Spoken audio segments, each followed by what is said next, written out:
Монголын анхны хиймэл оюун Игүнэ. Сайн байцгаана уу? Миний бие Игүнэ оюун компаниг үүсгэн байгуулагч Бадрал байна. Бид бүхэн өнгөрсөн жил Игүнэ хэмээх үндэсний хиймэл оюуны моделийг хөгжүүлснээр зарлж олон нийтэд танилцуулж байсан. Энэ нь фаундейшн буюу суур моделийг хөгжүүлж чадсан дэлхийн 10 улсын нэг болж байсан. Зөвхөн Игүнэ оюун компани одоо энэ амжилт биш. Энэ бол монголчуудын амжилт байсан. Өдгөө өнөө хүртэл энэ хугацаанд бид бүхэн вебийн 35,000 гаруй хэрэглэгчтэй болсон байна. Мөн 3.5 сая долларын хөрөнгө оруулалт авч 40 сая долларын үнэлгээнд хүрсэн дэлхийн жишг төрсэн ийм компани болжээ. За өнөөдөр бид бүхэн дараагийн нэгэн чухал алхам болох Игүнэ чат хэмээх гар утсан зориулсан аппликейшнийг танилцуулж байгаадаа баяртай байна. Энэ аппликейшн нь дуу хоолойгоор чөлөөтэй ярилцах, за асуулт асуух, асуултанд хариулах, зураг тайлбарлах, орчуулга хийх гэх мэтлэн бүхий л үйлдэлийг чөлөөтэй хийх боломжтой. Мөн Улаанбаатар, Монголд болж байгаа энэ үйл явдлыг энэ үйлчилгээг холбосон ийм монголчуудад зориулсан бид бүхний аппликейшн болж чадлаа. Монгол инженеруудын ур ухаан шингэсэн энэ сор бүтээлийг та бүхэндээ өнөөдөр танилцуулж байгаадаа би туйлын баяртай байна.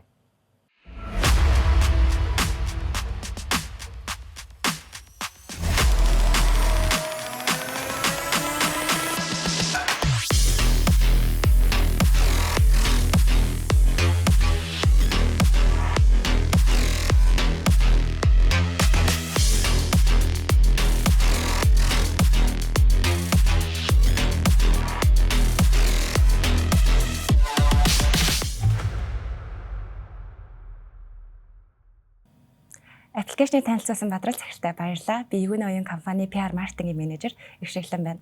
Монгол залуучуудын бүтээсэн үндэсний хиймэл оюун дуу хоолойн дэвшилтэт технологиор тоноглогдсон инновацлог аппликейшн болох Игүнэ чатыг бид нар яг одоо туршиж үзэх гэж байна. Надтай хамт Игүнэ чат аппликейшны мэдлэгийн сан болон академик чадварыг тестлэхээр манай бэлгүн. За аппликейшны маань интерфейсийг танилцуулахаар холон. За Игүнэ чат аппликейшны гадаад хэлний мэдлэгийг бидэртэй хамтдаа туршиж үзэхээр Батманлайнаар байна. За үзэгч та бүхэн ч гэсэн аппликейшнаа татаж аваад бидэртэй хамтдаа хэрэглэж үзээг уриалъя. Хулаан аппликейшнаа татсан байгаа юу? Хэлхий яах вэ? Би яг одоо утсан дээр аппликейшнатаас болгоцсон байна. Одоо бүгдээрээ хамтдаа үзцгээе. За Игүнэ чат аппликейшн хувилбар маань өмнөх веб хувилбараасаа илүү сайжраад бүх насныханд өдөр тутмын амьдралд нь ойртож илүү ойлгомжтой хялбар интерфейстэй болсон байгаа. За тэгээд түрүүн хэлсэнчлэн хэрэглэгчийн бүх үйлдэлийг хялбарчлаад заавал нэвтрэх шаардлагагүй шууд ашиглаж болдог. Хэрвээ хүсвэл зураг оруулах болон хязгааргүй харилцаа үүсгэх хүсвэл дараах сонголтуудаар нэвтэрч орж ашиглаж болно. Игүнэ аппликейшны маань гол онцлог нь гэвэл бид нар өөрсдөө их хэлээр монгол хэлээрээ дуу хоолойгоор асуулт асууж болно. Мөн хүсвэл бичээд асуултаа асууж болно. Игүнэ чат маань дан ганц ерөнхий мэдлэг болон нарийн мэдлэг олохоос гадна Монгол дахь өдөр тутмын амьдрал хэрэгтэй мэдээллүүдийг өгч чадна. Жишээлх юм бол автобусны мэдээлэл, төвчрлийн мэдээлэл, мөн цаг агаарын мэдлэг болон валютын ханш зэргийг асууж болно. Мөн өөрт ойрхон худалдаа үйлчлэгээний газруудын байршлыг асууж болно. За одоо бүгдээрээ автобусны чиглэлийн мэдээллийг асууя. За төв номын сангаас 3 дүгээр хороол хүртэл яаж авах вэ? Төвчрэл хэр байна вэ? Ойлголоо. Төв номын сангаас 3, 4 дүгээр хороолол хүртэлх замын хөдөлгөөний мэдээллийг шалгаж байна. Төр хүлээн үү? Сайн байна уу? Төв номын сангаас 3, 4 дүгээр хороолол хүртэлх замын нөхцөл байдлыг шалгалаа. Одоогоор төвчрэл байхгүй бөгөөд автомашинаар явхад ойролцоогоор 16 минут зарцуулахаар байна. Танд өөрөөр туслах зүйл байна уу? Одоо шууд автобусны мэдээлэл авчаа те ямар автобусаар явах вэ? Тий. Тэгвэл ямар автобусанд сууж явах вэ? Ойлголоо. Төв номын сангаас 3, 4 дүгээр хороолол руу явах автобусны мэдээллийг шалгаж байна. Төр хүлээн үү? Та төв номын сангийн автобусны буудлаас Ч52 дугаартай автобусанд суугаад өргөө кино театрын буудал дээр буух боломжтой. За энэ мэдчлэн өдөр тутмын амьдралдаа хэрэгтэй мэдээлэлээ шууд дуу хоолойгоор яриад асууж болно. За хул маань болохоор одоо Игүнэд манай одоо ямар багцнууд орсон бэ гэдэг ингээд сайн тайлбарлаад өглөө. Одоо би болохоор яг ерөөдөө энэ апдейттай холбоотойгоор дан ганц нууны эгүүнэд боломжууд нээснээс гадна одоо шинэ хэмжээний мэдлэг болон ризинг хийх чадварыг сайжруулсан байгаа. Манай модель нь өөрөө томорсон байгаа. Тэгээд үүнийг одоо би та бүхэнд харуулахаар одоо харснаа. За чи надаа 0-аас 1 хүртэл сансаргүй тоог гаргадаг функцийг ашиглаад p тоог гаргаад өг. Санамсаргүй тоо ашиглан P ойролцоогоор олохын тулд Монте Карлогийн аргыг ашиглаж болно. Энэ арга нь санамсаргүй цэгүүдийг квадрат дотор үүсгэж, дугуй дотор орсон цэгүүдийн харьцааг ашигланыг тооцоолдог. За энэ болохоор хариулт маань болохоор өөрөө ер нь бол айгу урт хариулт болохоор би шууд чат дээр нараад харуулж гэж бодлоо.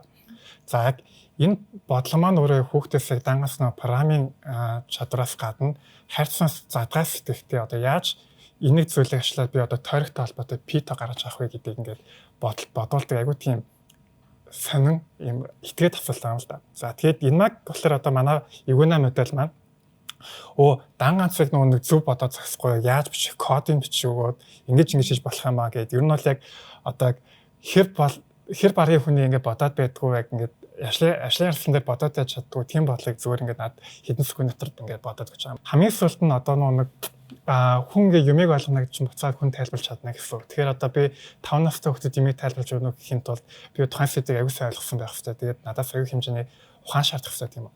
За одоо тэгвэл хэдүүлээ яг математик нэг ойлголтыг хүүхдэд та яаж тайлбарлахыг харцгаая. За тэгвэл чи надаа математик уламжлалыг яг 5 настай хүүхдэд яг тайлбарлаж байгаа юм шиг айгүй эвтэйхэн тайлбарлаад өгөөч. За тэгвэл би чамд уламжлалыг маш энгийнээр 5 настай хүүхдэд ойлгогдохоор тайлбарлая, төсөөлөд үздэй. Чи нэг том уулын орой дээр гарах гэж байна гэж бодъё. Уул руу авирахад чиний бие өөрчлөгдөн, чи өндөр болно. Амьсгаа чинь өөрчлөгдөнө. Зүрхний цохилт чинь хурдан болно гэх мэт. Уламжлал гэдэг бол яг л энэ юм. Уулын орой руу авирахад чиний бие хэрхэн өөрчлөгдөж байгааг ажиглахтай адилхан. Математикийн уламжлал гэдэг нь тоо эсвэл функц хэрхэн өөрчлөгдөж байгааг ажиглах. За, иймэрхүү байдлаар хариулж байгаа юм. Тэгээ одоо яг жишээ нэг надад бол уламжлалыг заахтаа зүгээр ингээд нэг юм тоо ингээд самбар дээр гаргаснаас болоод энэ л яг юм өөрчлөлтийг хэмждэг юм а гэж ерөөсөө огт ингээд юм зааж байгаагүй. Тэгэхээр яг иймэрхүү байдлаар одоо эгүүнэ маань яг дангац хүүхдүүд болон бусад юм монголчуудад маань яг зүгээр яг яриад өөрийгөө хөгжүүлэхэд нь туслах ийм айгуу гоё түүл багаж хэрэгсэл болж өгч байгаа нь бас энэ аппликейшн нэг дом даваад л юм уу гэж бодож байна. За одоо манай манлаа маань надад хүн одоо яаж харах вэ гэдээс хэвчэж үзнэ. За, эгүүнэ аппликейшн маань монгол хэлний хажуугаар мөн англи хэлээр сэтгэж хүнтэй харилцаж чаднаа. За, үүнийг үзүүлэхийн тулд бид нар англиар эгүүнээс нэг юм асуугаад үзье л да. Tell me about the Bronze Age cultures of Mongolia. Do not Google. The Bronze Age in Mongolia is a fascinating period that spans from approximately 3000 BCE to 1000 BCE. Манай эгүүнээ веб хайлт хийж чаднаа. Монголорч тэр, англиарч тэр. Одоо англиар веб хайлтыг нь хийж үзүүлээ. Шинэхэн мэдээ асуу хэдүүлээ. Find some recent news for me about the American government shutdown.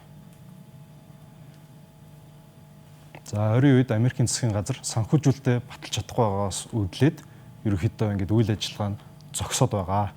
Энийн талаар мэдээлэл хайж байна. I am searching for the latest news articles about the American government shutdown for you now. Here are some recent updates on the American government shutdown, compiled from various news sources. Please note that the information might be slightly outdated as it was retrieved recently, but it should still be relevant and accurate. I've summarized the key points for you below. If you'd like, I can provide more detailed information on any specific aspect mentioned here. За, ингээд өргөжлүүлээд явахаар бидний бүхэл бүтэн чатын түүх ингээд харагдаж байгаа. За, тэгээд дахиж одоо generate хийлгэх юм бол мэдээж одоо мэдээний их сурвалжууд маань ингээд доошоо харагдана. За, ингээд аппликейшны маань одоо чадварын үзүүлэлт туршилт дуусч байна. Үргэлжлүүлээд ихшлэндээ өгье.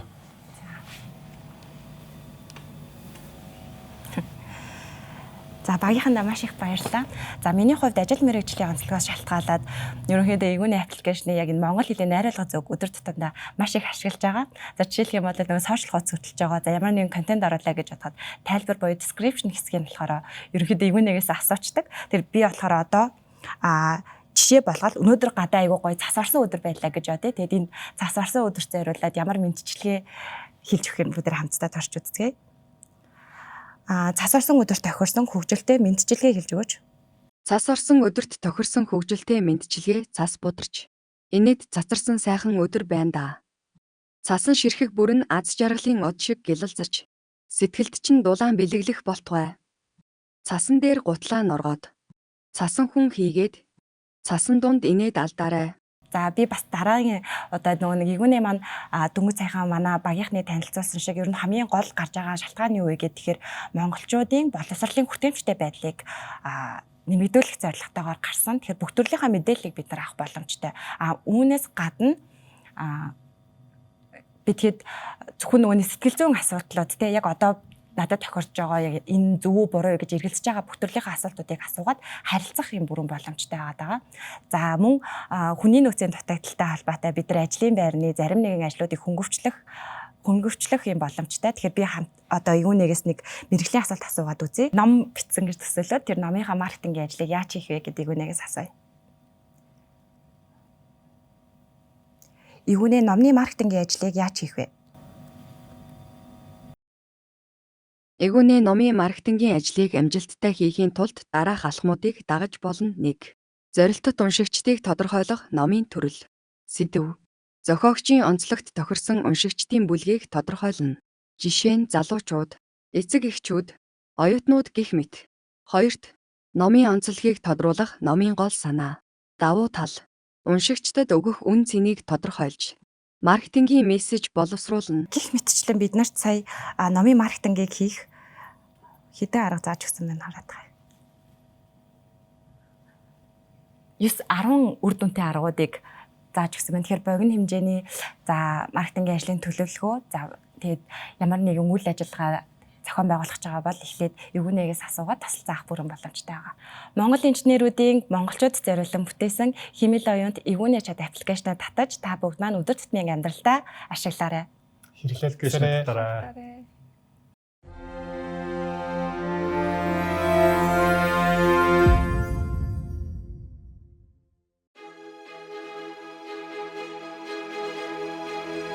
Монголын анхны хиймэл оюун эгүүнээ.